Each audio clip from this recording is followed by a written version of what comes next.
Hindi po kami mamamatay tao. Ang pinapatay lang namin ay kung anong pinag-uutos ng Allah na dapat patayin. Kayo ang mas sobra. Pinatay nyo ang Diyos ninyo. Pinako nyo pa sa krus. Kalapastangan, karumal-dumal. Diyos, papatayin ninyo? Kami hindi. Ang pinatay namin ay kung sino yung mamamatay tao.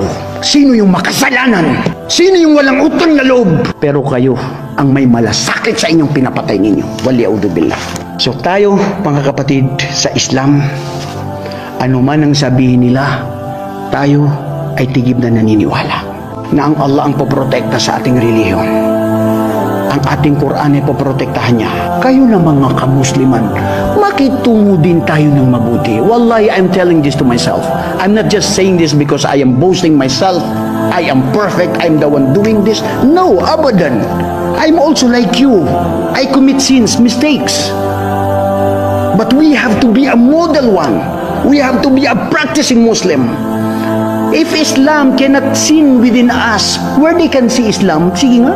Marami mga kapatid, kalugdan kayo ng Allah. Wallahi, marami pa akong hindi nasasagot sa mga katanungan sa mga nagtatanong sa ating mga kapatid na gusto nilang mag-Islam. Allahu Akbar, mga Kristiyano yan.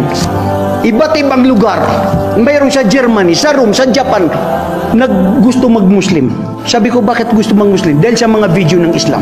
Dahil sa gabay ng Allah.